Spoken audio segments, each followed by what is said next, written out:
we welcome Daniel Burrus, who is considered one of the world's leading technology forecasters and disruptive innovation experts. Over the past 30 years, he has established a worldwide reputation for his exceptional record of accurately predicting the future of technological change and its direct impact on the business world. He is a strategic advisor to executives from Fortune 500 companies, handpicked by LinkedIn as one of their first influencers, now with over 1 million global followers, given over 3,000 keynote speeches, and is the author of 7 books, including the New York Times bestseller, Flash Foresight, and his latest bestseller, The Anticipatory Organization. Burrus is a highly innovative entrepreneur who has founded 6 businesses, 4 of which were national leaders in the first year. He has been referred to by the New York Times as one of the top 3 business gurus in the highest demand. Ladies and gentlemen, please welcome Daniel Burrus.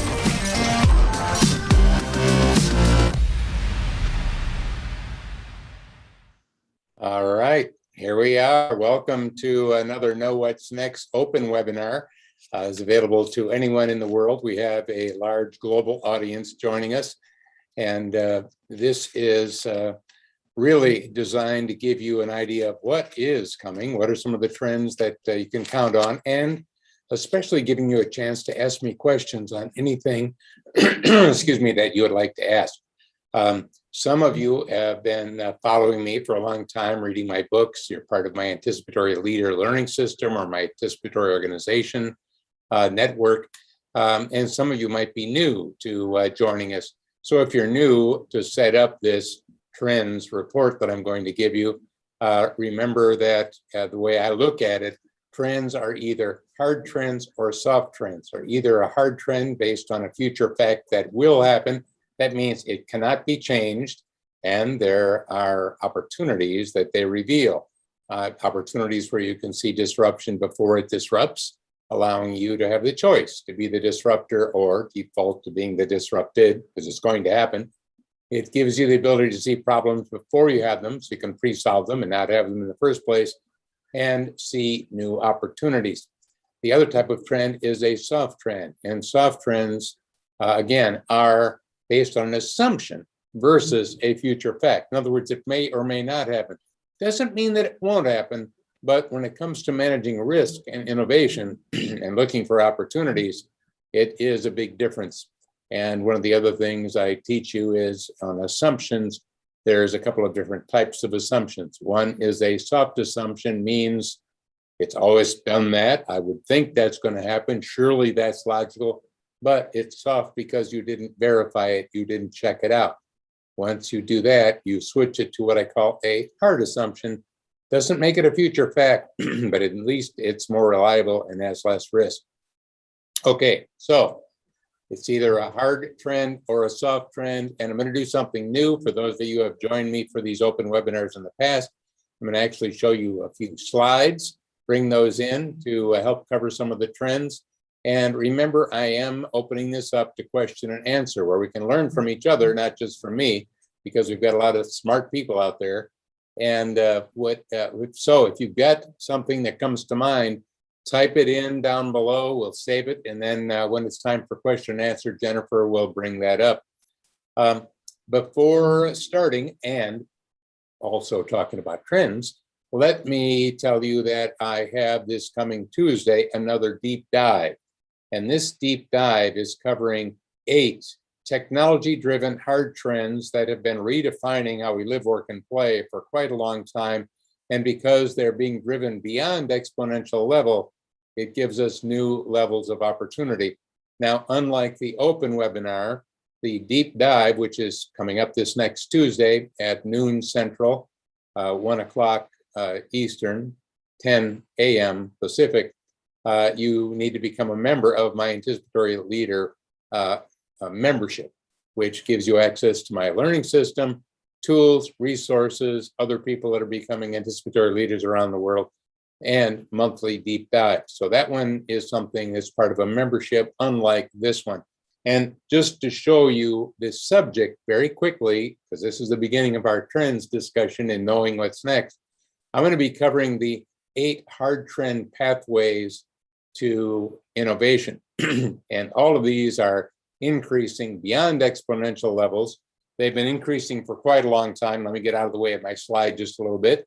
And let me make it even a little bigger for you so you can see it very quickly.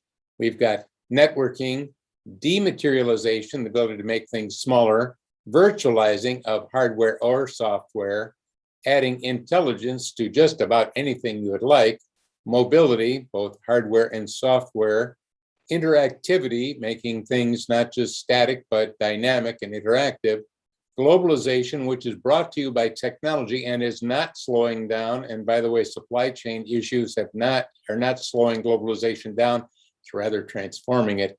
And convergence, where you have features and functions and other things that are converging. So I wanted to share that with you because all 8 of those I'm going to go into much deeper than I have in my learning systems in the past, because I only spend a short amount of time on each one and then give you some what I call rapid application tools to get you to apply it to what you do. The deep dive is different in that I'm going to be giving you some more specifics on how to mine these for opportunity. All right, so that's coming up next Tuesday. Now let's get into our Know What's Next right now. Let's take a look at a few trends that are happening, first of all, in retail, because retail has been coming out of the COVID pandemic and opening stores up and starting to be alive and breathing again.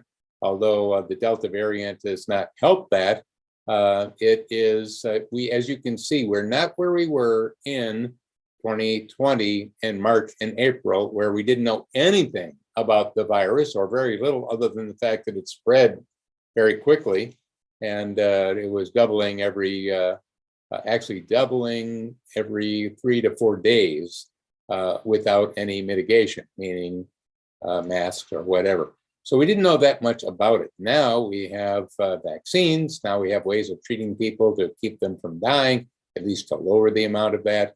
We have other drugs that are not vaccines but can help. So we're not in the same situation we were. We aren't going to go back to where we were, but we're not completely out of the pandemic. However, there is light at the end of the tunnel, and we will get out of this pandemic. We're already on the path forward. And remember something that I shared in one of the open webinars earlier, and that is post-pandemic success is determined by what you do now, not post-pandemic. So let's put our opportunity antennas up, get them up nice and high, and keep them up throughout this entire thing, looking for opportunities regardless of the size of your organization.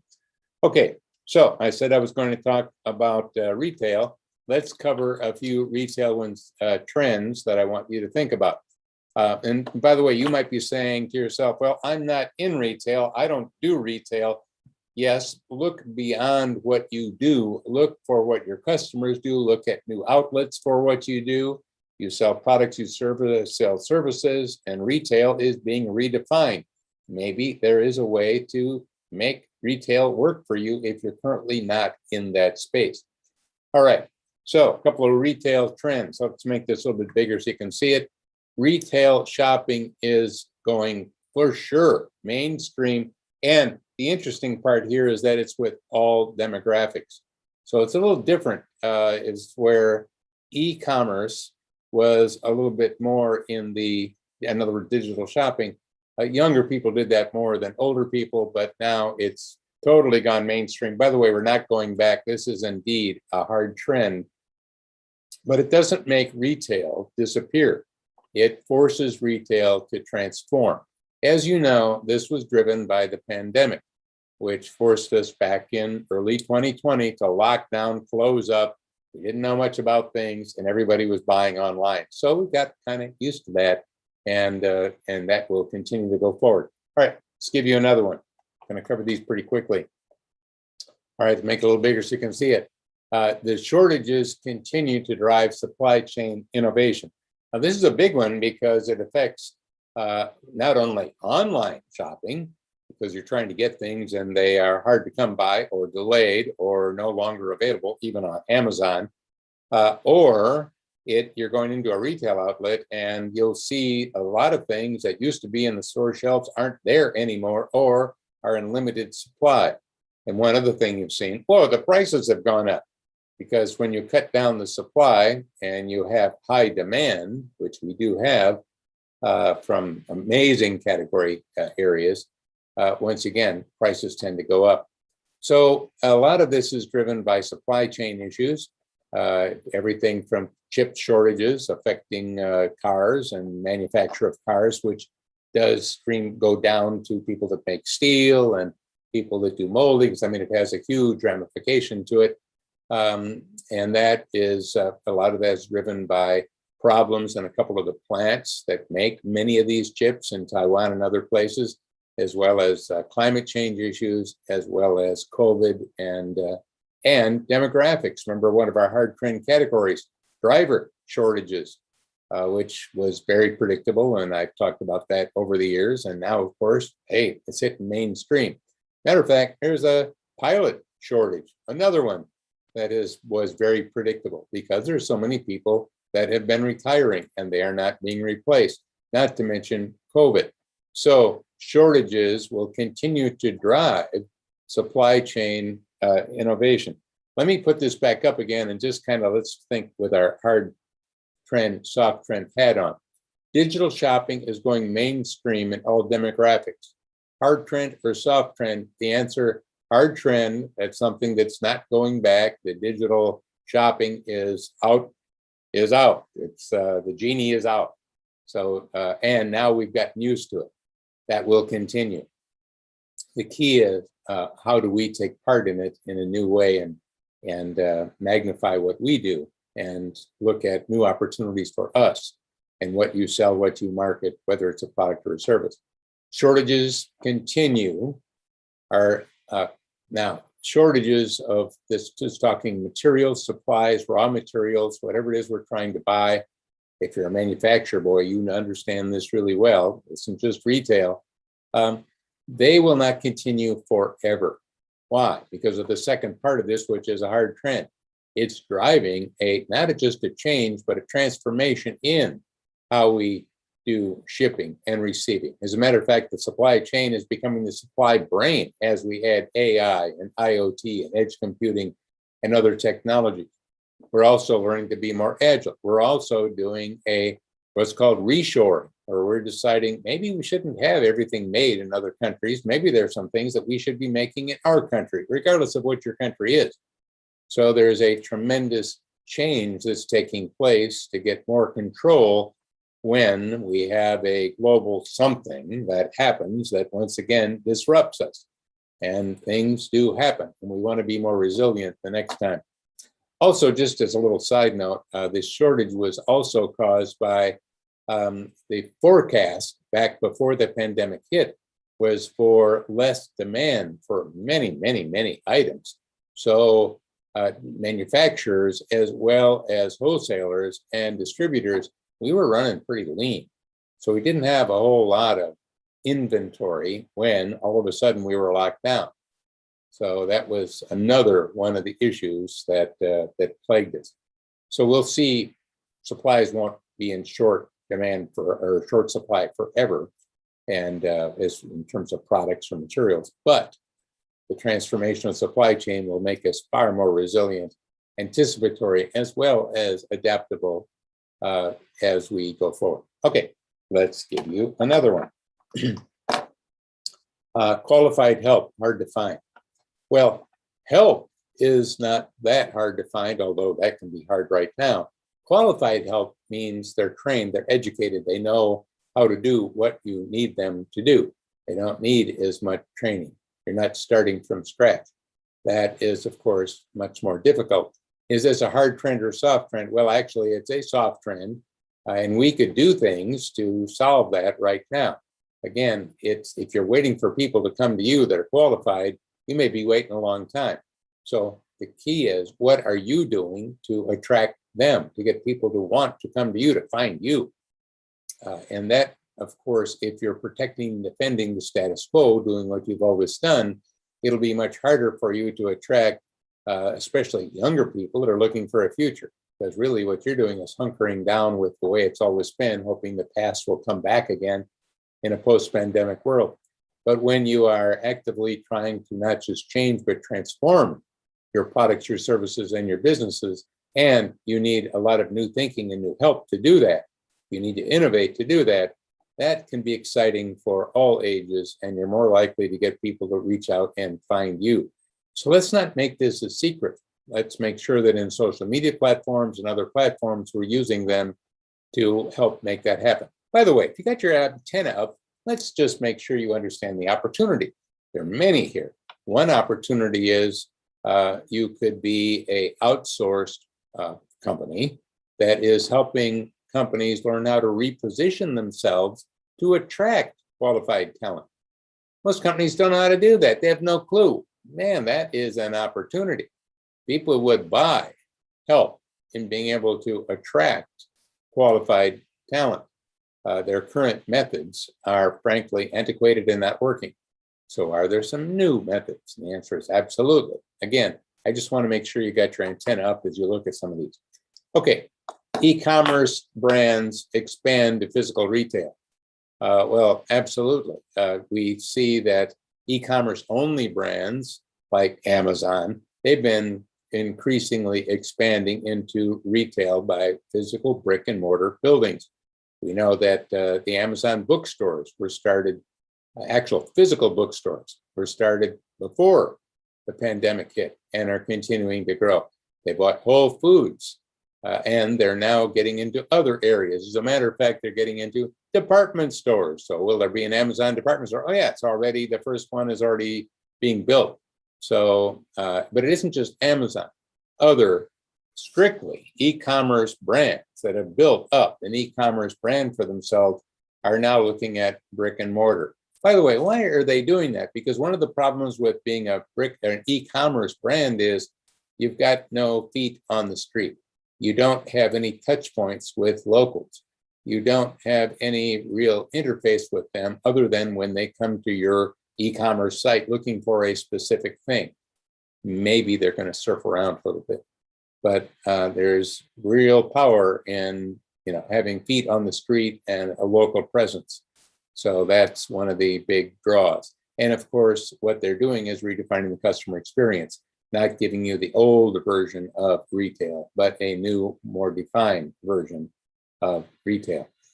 By the way, as a little side note, Sears is closing their last Illinois store. By the way, that's a big deal because Sears was started in Illinois and now they're going to be gone.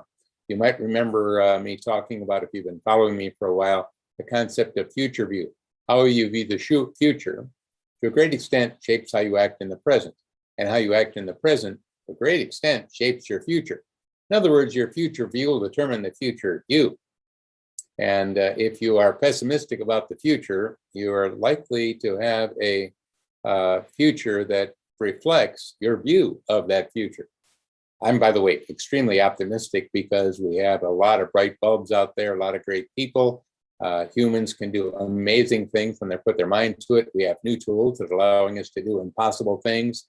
And we are highly motivated when we learn to work together and connect rather than disconnect from each other. Whoa, look out, we can do amazing things. Why wouldn't I and you be optimistic? And by the way, if you're pessimistic, you never bother to do anything. You never start anything. You already know it's going to fail anyway. So it's really only optimistic to get anything done anyway. So being optimistic, hey, does pay off. So back with the e-commerce brands are growing and continuing. And Sears, the reason I brought up the future view was years ago when the CEO of Sears looked at the future of brick and mortar. In that year, he, a couple of years ago, closed over 100 stores. Obviously, he saw the future of brick and mortar was in the past. The good old days were in the past, which is different than what I'm talking about now, where you realize the good old days of brick and mortar retail are actually in the future, but they don't look like the ones in the past. So if you're a Sears and you look at the future and you think the good old days were in the past, you shut down, you close down, you sell out. If you realize the good old days of your business, whether it's retail or anything else, are actually in the future, and if they're not in the past, oh, it was good in the past, yeah, it's going to be a lot better in the future because we're not going to just change things, we're going to transform our processes, our products, our services to make them more relevant, to make them, hey, indispensable. So when you do that, all of a sudden you start expanding instead of contracting. It's kind of an interesting. So what's your future view of your business? Got to think about that because it will determine your future. And I think it needs elevating if it isn't already elevated and looking good. All right, let's give you a few more very quickly. Strong brands are winning big. Why is that? Because of trust. Because what is a brand? It gives us, we know what to expect. It gives us the ability to know what we can expect when we experience that brand. I mean, let's face it, when you go to McDonald's, you know what that hamburger is going to be like. You know what it'll taste like. You know what it'll look like. And you know you should be able to, it's called fast food, get it fairly quickly. Now, of course, when fast food becomes slow food, which many of them are, all of a sudden they start losing customers. Why? Because you're getting brand erosion. The brand is not living up to its brand. And you can't redefine the brand by bringing in new, healthier options, as McDonald's and others have done. But my point here is that brands give you consistency. You know what to expect. In other words, it gives you trust. And trust is a powerful tool because we live in a tech world, yes, but we live in a human world, which is even more valuable and important. Okay, let's talk about another one. How about in-store e-commerce for infinite selections? So what you're going to see in retail is giant screens. Probably think of your big home giant television set, the biggest one that you've got, probably is pretty big. And instead of having it this way, let's turn it this way and let's make it touch screen and let's put it in strategic places within the store. So because a store is limited by its physicality, it's only so many square feet. However, when you start putting e-commerce capabilities within there, you all of a sudden now have infinite inventory.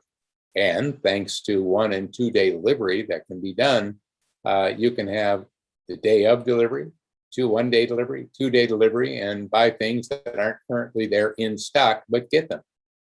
It changes the ball game once again. Let's give you another one to take a look at. Retail focuses on redefining experiences. So again, it's really about the customer experience. Go back to Sears. What was it? Kind of boring, if you can remember going into your last Sears store. Matter of fact, a lot of department stores are kind of boring. They don't change that much. Now, it is good that you know where to find things, but unless they're really changing things up, changing the experience to something really positive, what happens is you go somewhere else. Again, you get bored. Let's give you another one. New department stores are smaller and focused. Whoa. That's a big one. So what we're seeing now is a shift by the big brands. So if you're looking at Walmart, if you're looking at Kmart and others, the new ones that are going up, especially in the cities, are smaller and much more focused and changing the customer experience. Matter of fact, let me give you an example. How about Bloomies? What do we have there? Well, that is a Bloomberg, and of course it comes from that name, but if you look at some of the bigger department stores, they're changing the look altogether. For example, let me make this a little bigger. This is a front desk of a Bloomies store that used to be big and looked like a regular department store, and now, whoa, that looks quite different. As a matter of fact, they got a little section, and remember, this is a department store. They got another section which is allows the customer to monogram anything they have. In other words, put a personalized monogram, color they want, whatever pattern they want, whatever stitching they got a screen there. They can decide how they want it done, and it can be done there in real time, or it can be sent to them. So, again, what we're talking about here is personalization. All right, well, before going any further, let me just give you one more here. Let me just give you something away from department stores. Let's talk about innovation, a completely different trend area. Let's talk about Burger King getting into NTFs, non-fungible tokens, and creating a virtual collectible games. Whoa, Now, why am I bringing that one up? Well, I'm bringing that one up because you got to watch. I want you to watch out with Burger King, and they've been doing a lot of innovation. Oh my goodness. They created a game that people can play that was fun, crazy, insane, and really captured 20 and 30 somethings by actually playing a game that you could win. I'll talk more about that another time because it's fascinating. Let's cover this one just a little bit because it involves these NFTs, non-fungible tokens. By the way, that is a hard trend. The genie is out. Those will continue. Where using blockchain technology, you can purchase a digital asset. And people are selling these for the many millions of dollars. Now, of course, there are crank ones that are coming out, but there is some real money being made on these. So Burger King had its opportunity and turn up like I want you to have. And they were thinking, hey, maybe we could do that. So as you can see here, they devised a game, their Keep It Real Meals game, where you use your smartphone camera, you scan a barcode, and you can start collecting these, again, they're digital little tokens, but they're actual parts of a game. By the way, you can play the game if you'd like to in the metaverse. In other words, in a virtual world. Obviously, this is for younger people that like to do that kind of thing. But again, how young is younger? It's all a perspective, isn't it? And now with virtual reality headsets, getting by Facebook and others coming out, wow, this can be quite an interesting multiplayer game. And there are prizes that come out as NFTs, and some of them are converted back, those prizes back to like an entire year of Whoppers free. Whoa. By the way, once you're in there, you're going to want to probably buy something like a soda or a malt or fries or something else. So you're actually going to start spending some money when you get that free Whopper. So, and you're probably going to go in there a lot, buying all that stuff more than you normally would because the burger itself is free. Kind of interesting. Again, I'm talking about how do you take something like an NFT, and if you sell hamburgers, how can you use it to grow your business and your marketing? Bingo. I just want you to see how you can innovate around some of these things. Let's give you a few more to think about to stimulate. How about banking and finance? There's something that, I'm going to make this a little bigger so you can all see it. So if you look at this, decentralized finance, and it's kind of referred to as DeFi, decentralized finance, DeFi, and it's disrupting the entire financial system. DeFi ecosystems are being created that are based on blockchain. That's what's in the blue, crypto, NFTs. We also have DeFi tech platforms. And by the way, what are they starting to attack? Payments, credit cards. In other words, they're disrupting payments, credit cards, and all sorts of areas within the financial ecosystem. There also is something called Gov Coins that are starting. These are not cryptocurrencies, which are private, but are government sponsored, usually through a central bank. That is a cryptocurrency. Think of it as a crypto, except it's different. It is using blockchain, but what it's doing is it is based on a country. Like, for example, the US will have one of these, I'm sure, and I can't give you the exact date, but I know they're experimenting with it. And it'll probably be called the digital dollar or the e-dollar or something like that. There'll be the e-franc, there'll be the e-euro, there'll be those versions. Remember, one of the things that I teach, and some of you are again new here, and that is the both and concept. The both and concept says the future isn't this or that, it's this and that. So in other words, we're going to have more and more cryptocurrencies, we're going to have NFTs, we're going to have government coins, but we'll also have currency the traditional way, the way we've known it. And as a matter of fact, we still could get paper money if you'd like. That there's a comfort in that. Although I think young people don't find a lot of comfort in that. There's a lot of older people that still do. So this is a very disruptive area. And because it is ripe for innovation, we're still in the early phases of it.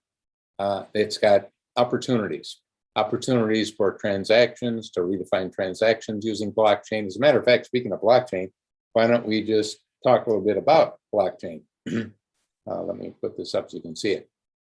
So I'd like you to think of blockchain, if you're kind of new to the idea, take a look at it a little bit bigger, is a secure digital direct transfers. So the key here is it's digital, it's secure, more secure than other transfers. It's a direct transfer. And it's a transfer of what? Of value of some kind.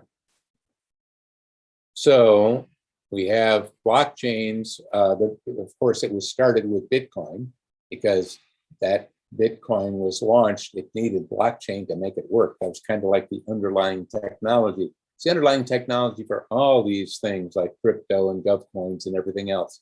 And blockchain, there's hundreds of applications of blockchain. Walmart's using blockchain to bring transparency, trust, efficiency, and lower the cost with its entire supply chain and all of the people that it sources from, Chinese and everywhere else around the world and all the manufacturers. But they're not the only one. Others are doing it as well. So let me give you just a little look as to blockchain trends. Let's talk about a few of those. One is BASS. And BASS, let me make it a little larger so you can see it, is to rent a blockchain instead of to build a blockchain. Wow. So instead of you having to figure out, how do I do a blockchain? If you have an idea for blockchain, and well, you can rent one and have it do what you want it to do. Think of it as blockchain on demand. That's why the symbol in that that I showed you here was BAAS, blockchain as a service. We have supercomputers as a service. We have, matter of fact, anything can be virtualized. I'm going to be talking about that in my deep dive, all the different ways you can virtualize and do the other 8 pathways to transformation in my deep dive this coming Tuesday. Jennifer, by the way, why don't you put in the chat a link where people can register for that and sign up for that if they would like. In the meantime, let me go back to these blockchain trends. So instead of having to design your own, hey, you can use a blockchain as a service and rent one. Let me give you another one. Permissioned, let me make this bigger so you can read it. All right, permission federated and hybrid blockchain. Now, I'm calling it permission, let me put it up small again, where you're getting a permission to use. In other words, think of it as a private blockchain versus a public blockchain and a hybrid blockchain. Originally, when we started the cloud, there was one type of cloud, and basically we were using it to for servers, for hardware, then we and software. So it started with software as a service, then it went to hardware as a service, then it went to anything as a service. All right, let's do another one. Back on cloud for a second. So we had regular clouds, and we had private clouds, and we have hybrid clouds. Well, can you see the same thing happening with blockchain? Regular blockchains, all of a sudden we've got private blockchains, hybrid blockchains, following a similar pattern, a similar growth. The way I call that predictability. That's how you can be anticipatory. You can see where things are going before they get there and find opportunities. Zero knowledge proof of value to ensure privacy and transparency. So zero knowledge proof. What that means is that when you're doing transactions and some of these financial disruptions that I talked about a little bit earlier, if you're applying for a loan for a home, you have to come up with all this paperwork or digital paperwork and all this proof. But when you are using a blockchain, there's a way to get that very quickly through this trusted blockchain network. And therefore, you don't need all of that to put all of that together in the way that you did before. It can be done much faster, in other words. Let's give you a couple of other ones. IoT apps, so I'm going to make it bigger so you can see it. IoT applications to add accountability and security. So there's going to be IoT applications that are designed, Internet of Things, applications designed through the blockchain. See, one of the problems with the Internet of Things, making everything smart, building intelligence into things, is security. I mean, a lot of you have a camera for your home right now that may not be secure. You might have a way to electronically turn off and on your lights. Maybe you've got some other systems that you bought like that. Some of those may not be secure. They may be connected to the internet. And if they're connected to the internet, anybody can hack in and can monitor. So they should be secure. One of the ways of securing them, because that's been an issue and a problem, is to get IoT connected up using blockchain technology so that we can have privacy, security, transparency, and all those things that blockchain brings. It's a huge innovation. It's a big one and really at its infancy. Okay, a couple of others. AI generates, so make it bigger so you can see it. Oh, let's do it this way. AI generates insights. And so that's the insights, right? Coming from AI, and it's insights from data. What the blockchain is doing is it's giving you secure storage and sharing. So when you combine AI and then you combine it with blockchain, you can get some really great benefits for businesses. Blockchain plus API integration. I know we're going pretty deep into technology here. I don't always do that with you, but I'm trying to stimulate your thinking for those that are kind of into this stuff.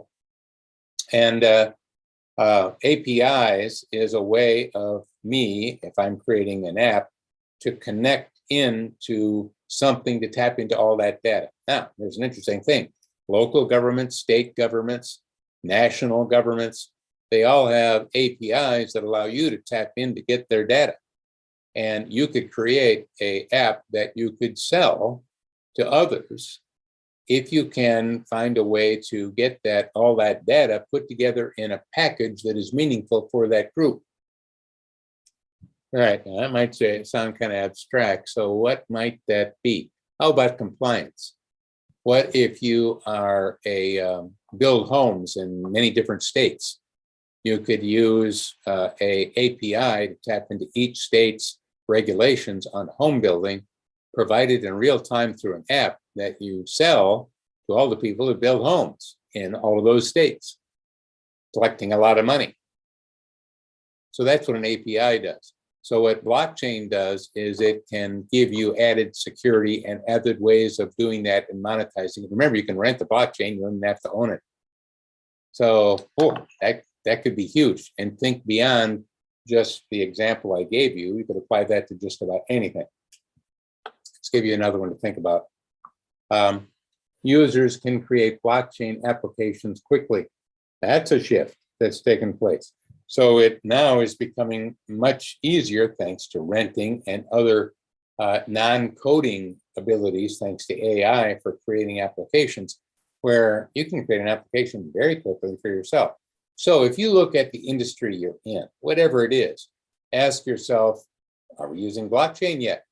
Again, it's giving us more secure, giving us transparency, it's giving us high levels of trust, it's giving us the ability to exchange value without intermediaries, lowering costs. Whoa.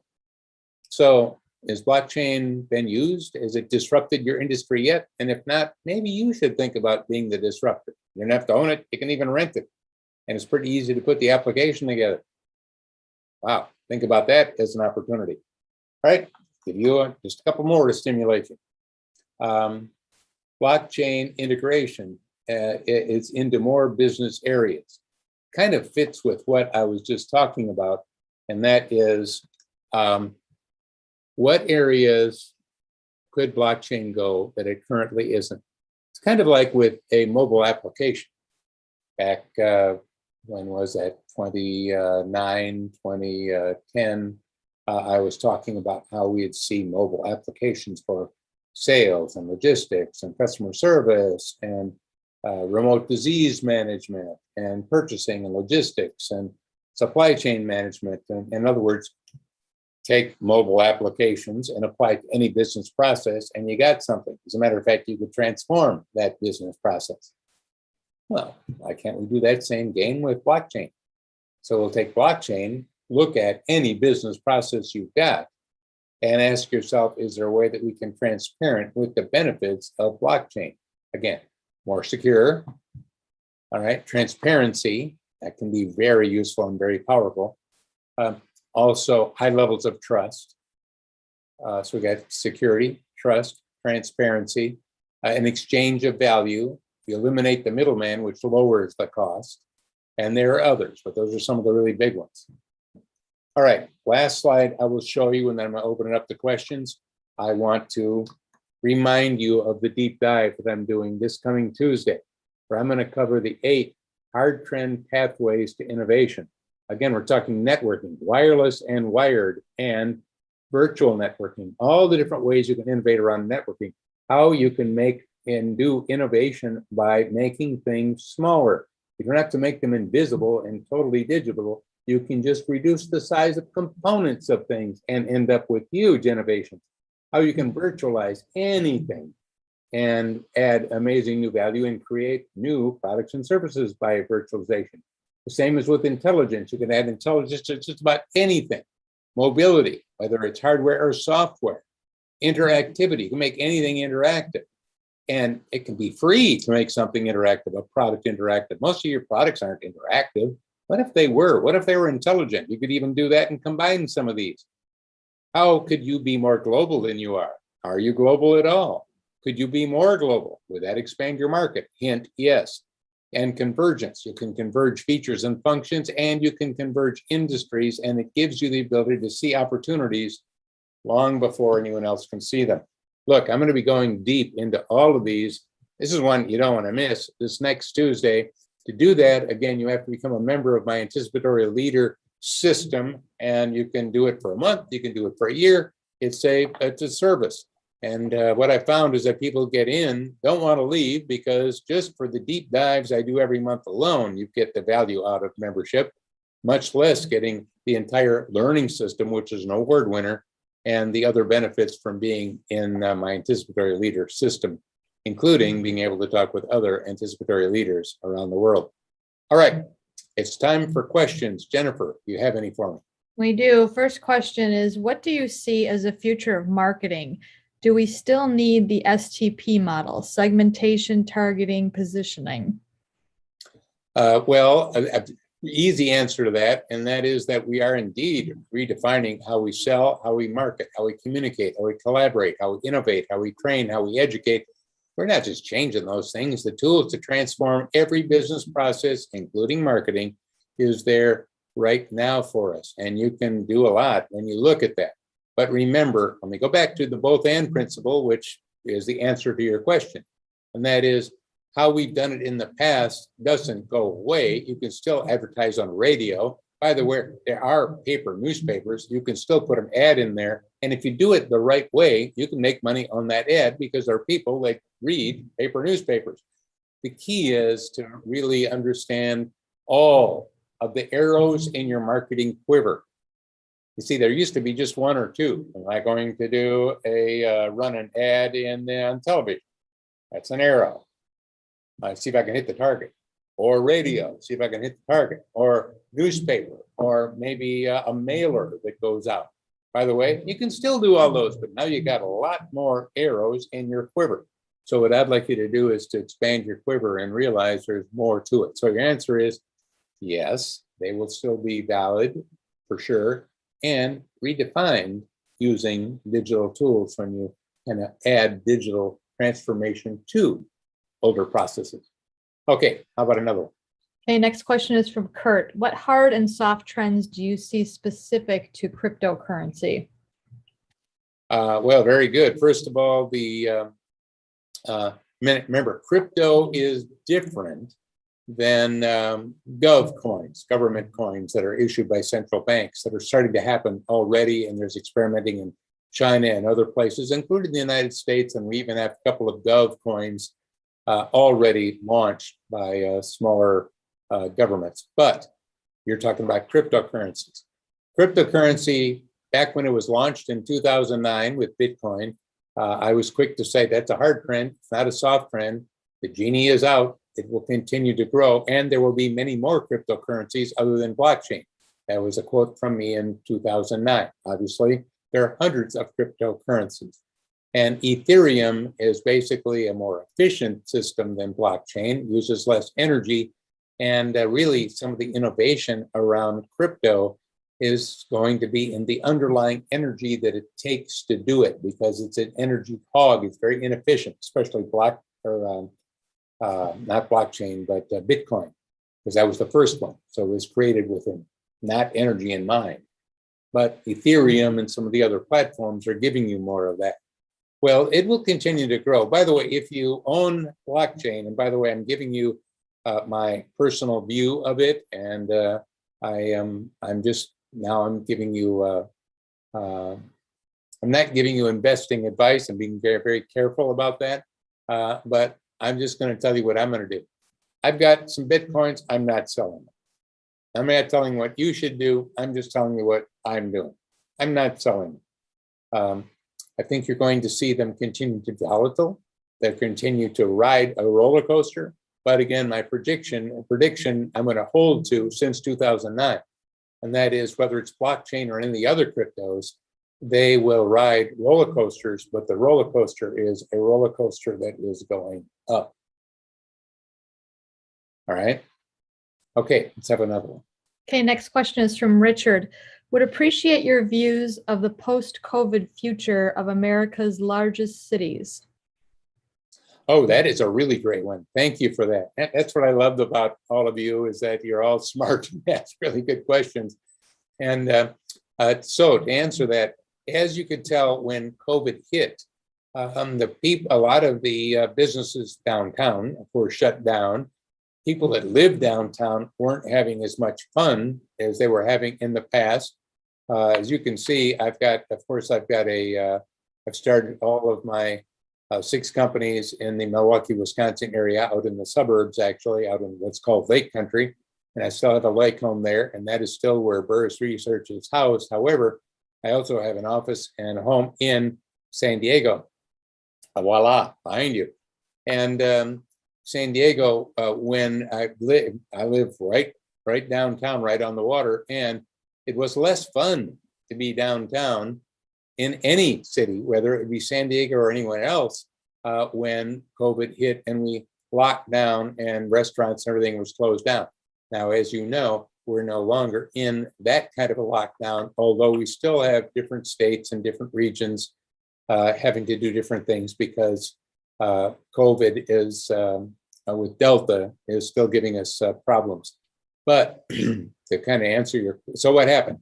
People started moving out of the cities and going into places that, because they could do work from remotely, they maybe thought, I'm never going to work in a city again. I'm not going back. Maybe they think that COVID will, or the pandemic and the problems with COVID that we've seen with up and down shutdowns will last forever. By the way, they won't. But some people are saying, boy, it's been a long time, a year and a half, and maybe this is the new normal. It's just going to be like this. I think the city is dead. I would suggest that the city is not dead, but to get back to its vibrant self again is going to take a little bit more time, because we have to get a little bit more control of the pandemic, as it's not just here in this country, but in other countries. So the city will come back. By the way, who's going to drive the city coming back? One of it is going to be young people. If you want to get together with other young people, it's kind of hard to do it out in the country. But if you want to interface with other young people, if you want to be in areas where other people are innovative thinkers, for example, in San Diego, there's a big biotech community. There's a big cellular growth community. There's a lot of innovation going on.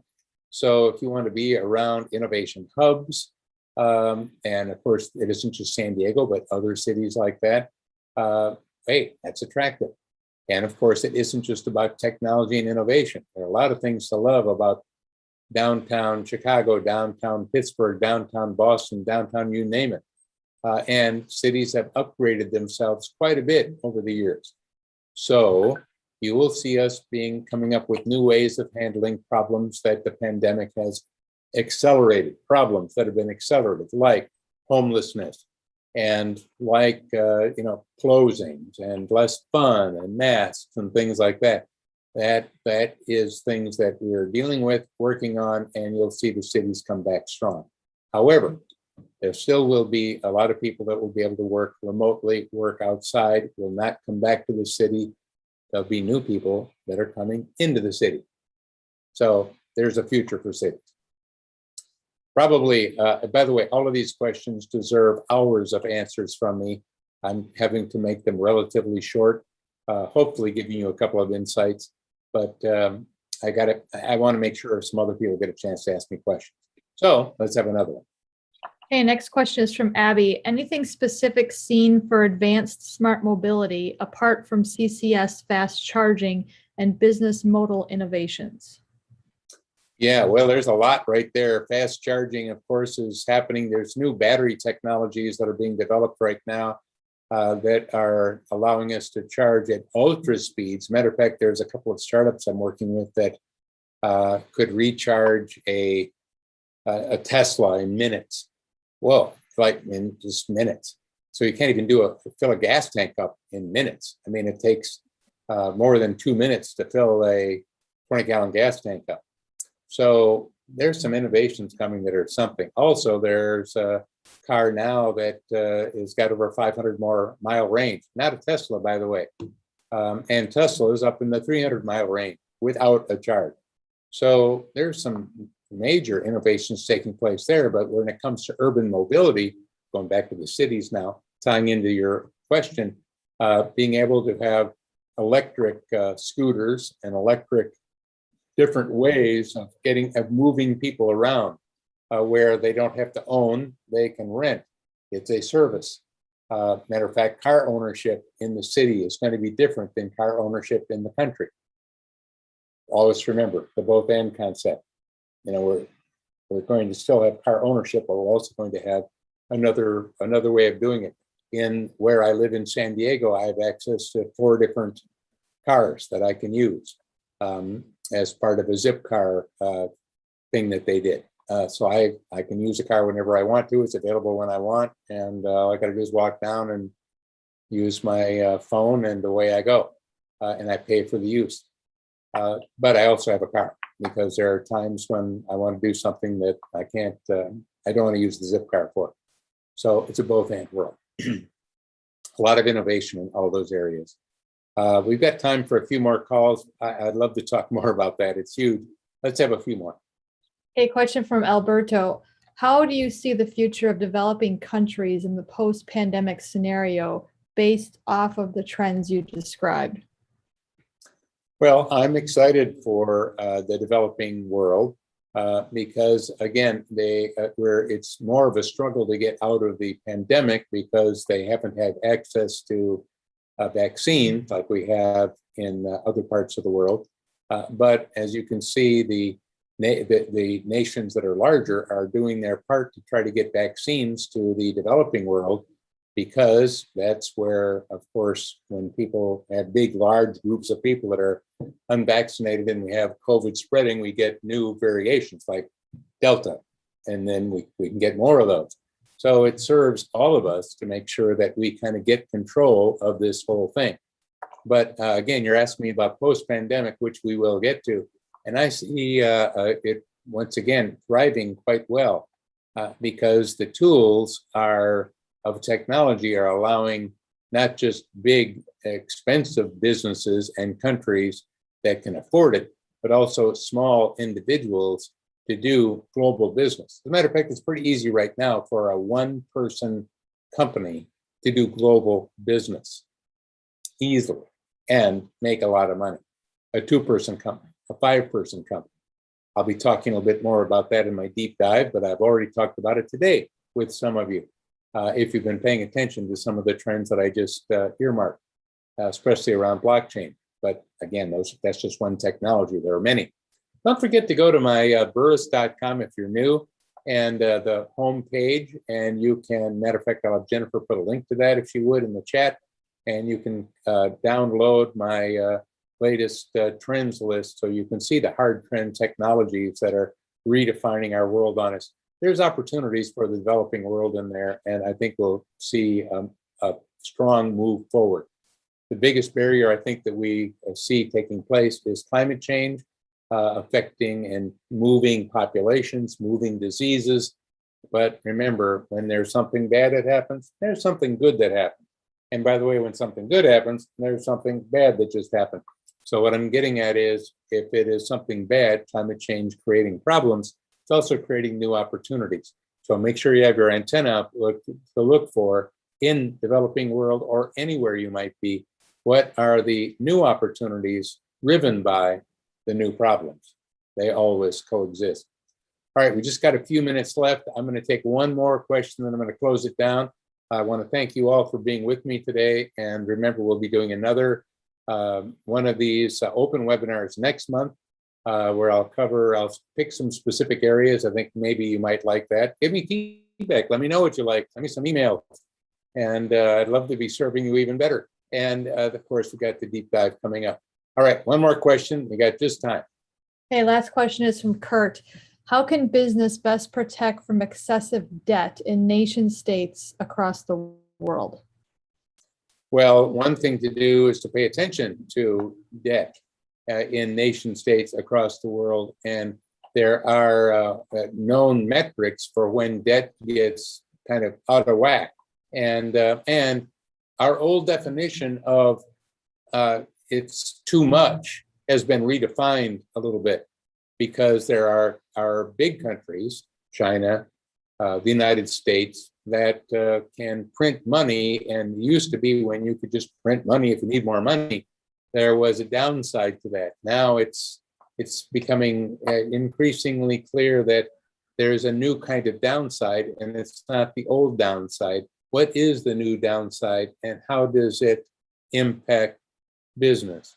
So I think what we have to do is put our new glasses on to see the world in a new way, and as a business, look at what is happening in the parts of the world that you're connected to, whether it is China, whether you're doing business there, or supply, Europe, whether you're doing business or getting supplies from there, or the United States, and keep an eye on when the debt does get excessive. But again, we're redefining what all that means as we go. All right. Thank you for being part of this. Have a great one. Sending love to you all, and hopefully we'll see you at the deep dive coming